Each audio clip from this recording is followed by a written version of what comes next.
Thank you to Sakuraco and TokyoTreat for sponsoring today's video.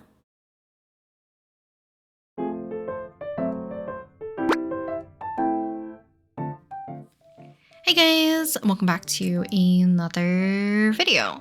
So I forgot to film an intro to this video, but we are going to be starting in my sketchbook, and you can probably tell by the title of this video that we are going to be making another plush of one of my OCs. In a previous video, I made plushes of both my OC Masaki and Kaisen, which are the ones you saw on the screen earlier, and this is our little mystery, which it's not quite a mystery. I think a lot of you guys know who I'm going to be making today. So before we jump into making the digital template along with actually doing the sewing and making up the plush, I want to start out by sketching some sort of like guide to what I want the plush to look like. So I did this for both Masaki and Kaisen in a different sketchbook as well. Now, at least this time, I have a little bit more insight into how I want to approach this plush. So I think if you've seen like previous versions of people making like 10 centimeter plushes of their OCs or characters, they have a very particular way of doing the hair where you embroider the hair directly onto the face. But I've always kind of been more of a fan of the look where the hair looks a little bit more 3D and a little bit puffier. So I wanted to make sure that I could kind of simplify. Oh, I should have mentioned this earlier. We're drawing my OC Selwin, so we are going to be making Selwin, who's kind of like my newest addition of my OCs, that I am going to be turning into a plush because so far he's been my main source of wanting to continue to do a lot of like drawing and sketching and just trying out different mediums and many different things just to draw him specifically. So I want to have him into kind of like a 10 centimeter plush version as well. So I already kind of had an idea of how I wanted him to look like for, I guess, like the basis of everything because Masaki and Kaisen were already made. His eye shape and just like the general design of his eyes are kind of like a cross between both Masaki and Kaisen, but I felt comfortable enough with the majority of Selwyn's design. The problem is going to be just the amount of detail I can possibly get from doing the hair with the type of method that I want to do. I will make sure to link all the resources that I've used last time and this time because they're pretty much just the same ones. It's just hopefully I've upped my skill in both at least a little bit in sewing, a little bit of insight into how I wanted to actually design the template for the character and all of that. So I ended up settling with the middle kind of expression on the page that I have here for his face because that's going to be very important when we are going to go about embroidering the face onto the fabric. So moving on to our template. So I've always been using the Daiwu template. This is the one that I found on Twitter a few years ago. I don't really remember what year I made Masaki and Kaisen, but it's the exact same template that I'm using. So I'll make sure to link that in the description as well, just in case if you're interested in following along or just wanting to use this video as kind of like future reference at some point. I should have prefaced this video with saying that this is not a tutorial. I just wanted to show my process and a little bit of the behind the scenes on my Instagram stories just because that's the easiest way for me to like update you guys typically. But let's talk about the template. I went ahead and just followed exactly the same proportions for the most part as I did for Masaki and Kaisen. I didn't really want to change anything because I kind of wanted Selwyn to match both Masaki and Kaisen in kind of their own stylistic kind of way. So I ended up changing the circle or oval kind of highlight in the center of his eye to be more of like a sparkle. I thought it was just a little bit more cuter. I was a little worried about how well I can embroider this. I didn't do it super well, but I think for the most part you can kind of tell it's a little bit different from at least Masaki and Kaisen who have like the completely round ones. And I ended up trying something a little bit different for the hair, which I will show you in a little bit, as it might not make a lot of sense. So right off the bat, I ended up printing out 2 sheets. Later on, it'll be kind of like 3. So one is this entire template. Just make sure things are not really touching the edge of your paper if you're printing with some sort of printer that doesn't allow you to print full bleed. I ended up using my laser printer, so I ended up scooching everything a little bit more towards the center so nothing gets cut off. And then I printed a separate sheet with just the eyes with a grayscaled version onto our, I think it's called a fabric stabilizer. This one, unfortunately, is not my favorite to use. I've always seen people use more of like a plastic kind of consistency for embroidery, and I feel like that might be a little bit easier to work with, but this is what I ended up ordering like a few years back or whenever I made Masaki and Kaisen, so I'm just going to continue to use it since it came in such a large pack. But kind of like the difference is the fact that I ended up printing the eyes rather than just tracing them onto the stabilizer this time. But once we have kind of our templates all cut out, then we can actually move on to the sewing portion of the video. Before we get to sewing, let's take a snack break with TokyoTreat and Sakuraco. Time to experience limited edition and seasonal snacks from Japan from the comfort of your own home with these lovely monthly snack boxes. TokyoTreat is a fun and exclusive monthly snack box that is packed with some of Japan's coolest and funnest treats. Each month, you'll get a Japan exclusive premium snack, a limited edition chip, and noodles. They always have kind of this very fun variety of snacks ranging from both sweet to salty to even savory, so something for everyone's palate. While Sakuraco is a monthly Japanese artisan snack box that supports local snack makers across Japan, each box is carefully crafted with traditional and seasonal snacks that are very hard to come by outside of Japan, like mochi, dorayaki, senbei, and even more, including a signature Japanese tea and exclusive homeware item. The homeware for this box is the Minoware Indigo Plate, which has this beautiful blue dye design with patterning that symbolizes eternal expansion and renewal, which I think is perfect for the upcoming new year. Both boxes come with a 24-page cultural guide booklet and includes information regarding ingredients and allergens of each of the snacks, but also informs you of little tidbits of information revolving around culture and traditions in Japan. You can learn more about their winter destinations and different prefectures, or about how Japan celebrates the winter holidays. Each month has a different theme, meaning that you get to try out a whole new selection of new treats and snacks every month. For example, TokyoTreat's theme for the month of December is Snack in Wonderland, while Sakuraco's box is a Holidays in Japan theme. Now, one thing that I'm always delighted to see and taste is the new tea from the Sakuraco box. Now, this one is no exception. This is the matcha-infused sencha that is made from Shizuoka sencha and Kyoto uji matcha that are kind of like melded together, and I can never go wrong with matcha tea, but this one has like a really nice full body richness that I can't really describe, and I found that it paired very well with one of the snacks that I had earlier, which was the Merry Melon Bread. I love melon flavor, but this one I found kind of paired well with the tea because it was able to kind of cut the sweetness a little bit. Now that we're talking about the snacks that I really enjoyed, another one that I was happy to see is always a unique Kit Kat, and this time it was the Double Berry Kit Kat, which I really enjoyed. You can kind of see the layer of almost like a jam or a paste or something within the Kit Kat, and it's more of a dark chocolate, I believe. And speaking of berries, the milk chocolate strawberries were very tasty and were very much a good size. You can never go wrong with chocolate covered fruit. But with that being said, my favorite has to be the matcha mochi. So this one is very jam-packed with matcha flavor despite it having no sort of filling. And I will definitely like devour all of these. They're the perfect size. They have very much a very strong matcha flavor, and I always love the texture of mochi. So if you like to get a box for yourself or want to give these as a lovely gift to family or friends for the holiday season, then do check out the links in the description. Thank you again to Sakuraco and TokyoTreat for sponsoring today's video. Now let's go back to, or at least starting, the sewing portion. Oh boy. Okay, so now we are on to sewing, embroidery, and just working with the fabric. So I'm gonna remove this previous kind of like fabric stabilizer off of this previously embroidered face that I was going to redo Masaki with, but I ended up abandoning it because I thought that I kind of like the more derpier version of Masaki that I currently have right now, so I don't really want to replace him. But let's talk about the fabric process, I guess. So I didn't really want to waste the fabric all too much, so I'm just going to cut out something very close to where I had that embroidered face, and I'm just tracing the template for the body. The body itself is very simple. It comes in 3 pieces. So we have the front side and we have 2 back pieces that will make up the entire back side of your chibi's little 10-centimeter body.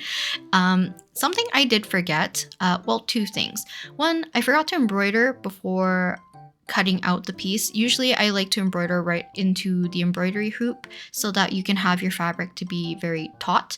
But the other thing I forgot is that my patterns are kind of like backwards. So I embroidered the little sparkle detail on Selwyn's chest on the wrong side. I think at this point, Kaisen's the only one who has the clover on the left side, which is supposed to be like near his heart. And Masaki and Selwyn both have it on the right side because I'm a little bit dumb and forgot that things are backwards. And just to make sure when you're sewing things together, oftentimes you're going to be sewing with the back side of the fabric facing outwards, and whatever you want to be showing as your outside part of your fabric should be facing inwards when you're sewing it together. So I ended up sewing the body all together. So I would sew the two back pieces together first and then sew the back and then the front together all the way around, leaving a gap at the very top.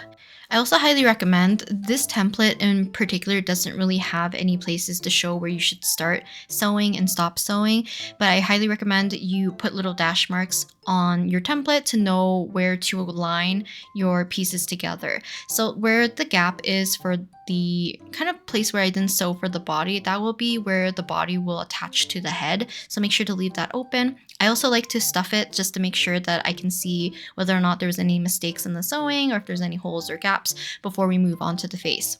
Then we can move on to the head and the face. So I'm going to be doing the embroidery for the facial details first.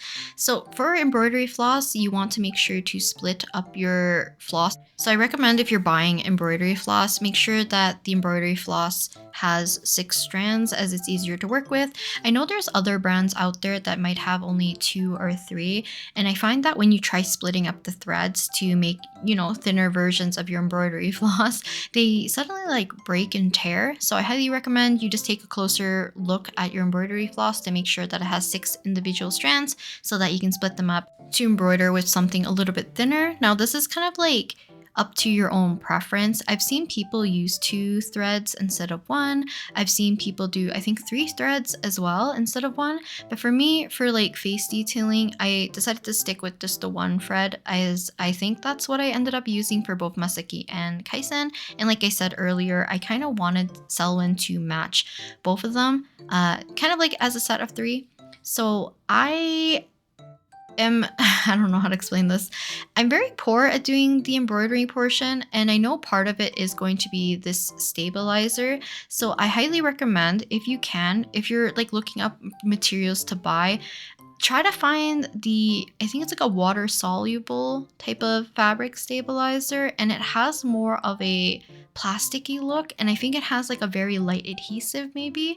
This one is more akin to a very rough feeling paper. So as I'm embroidering, if I pull too tightly or if I put too many holes into the stabilizer, the holes almost act as a way of like a cutout. So the fabric or like the stabilizer gets very loose, and I can't see how cleanly I'm stitching anything because the paper suddenly tears away from where the thread is and it lifts up, so it kind of covers my edges. So at some parts it looks a little bit more rough than it actually is, but then other parts is very uneven because I can't see where the actual edge is. So here comes a very major mistake, which I should have re-watched my old video. So you can see here, I was trying to align the face with the stitched eyes. Now, to kind of remedy this right off the bat, you can just use the fabric stabilizer or something, tracing paper, whichever, and just make sure to align it from the front, mark it down, and eventually, like once you sew everything together, you won't really see those marks anyways, even if you draw on the front of the fabric. For me, I've always done it from the back of the fabric and just aligned it by using the fabric stabilizer and cutting out where the eyes and face was, and then making sure those were aligned.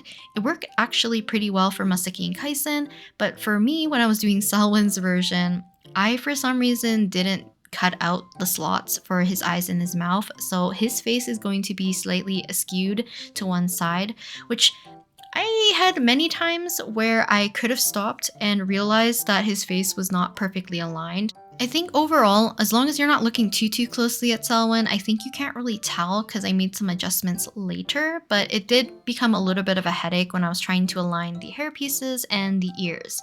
So now we are on day 2 of working on Selwyn's plush.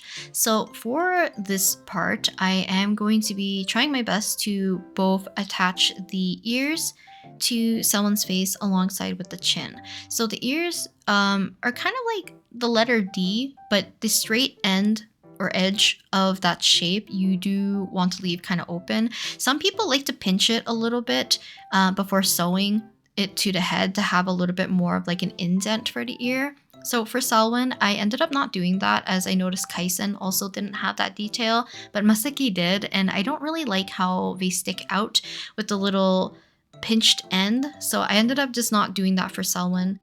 Also, if you're planning on making any sort of plush from someone's template, I highly recommend, if you can, find proper like tutorial videos, because it does get a little bit confusing, I think, attaching the chin to the face alongside with the ears and the back of the head later.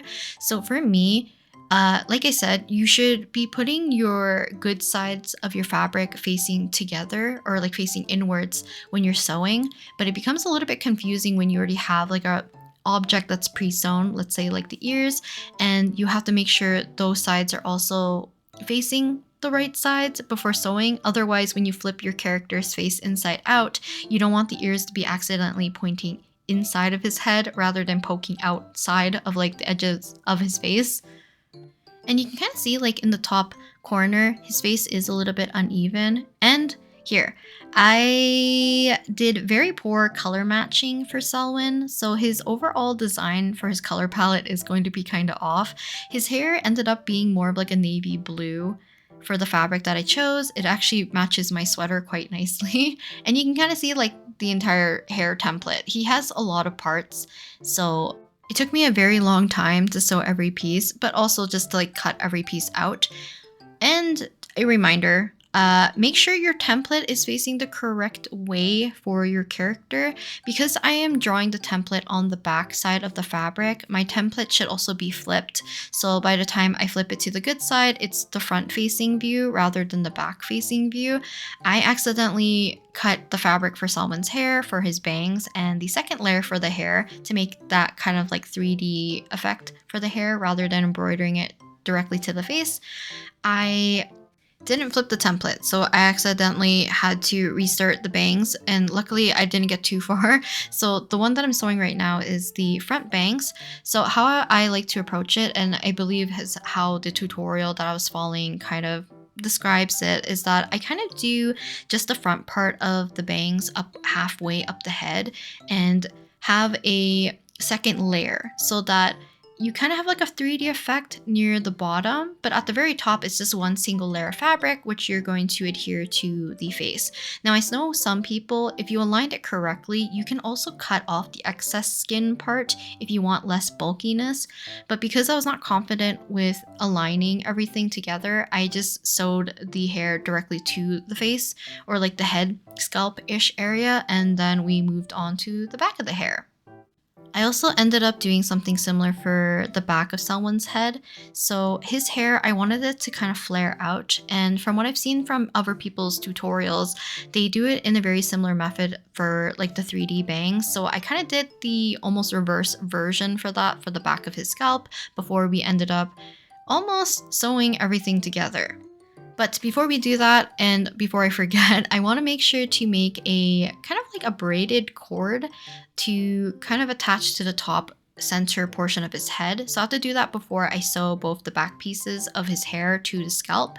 So to make the braided cord, I'll leave a tutorial in the description that I followed from my previous video. You basically make a cardboard kind of loom, I guess. So it has 8 notches and you need 7 different threads. I ended up doing, I think, 3 of the blue and then having 2 yellows and 2 oranges, and that ended up being 7. I wanted blue to be a little bit more prominent, just because that's more prominent in his overall color scheme.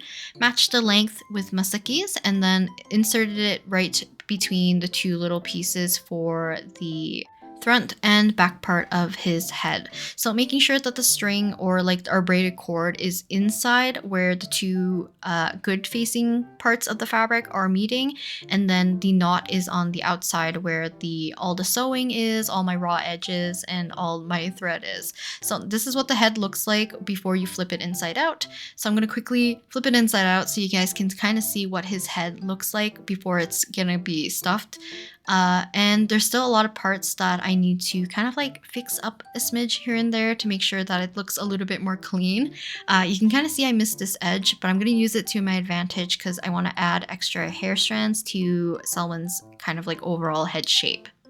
So I tried my best to be a little bit more careful with stuffing Selwyn's face because when I did Masaki's, his head shape became a little bit more almost round with no prominent chin compared to how I did Kaisen. Now I know it's probably due to the fact that I probably cut out the chin not properly, so I didn't give enough space. So I wanted to make sure that someone has like a chin area so that he doesn't appear too round.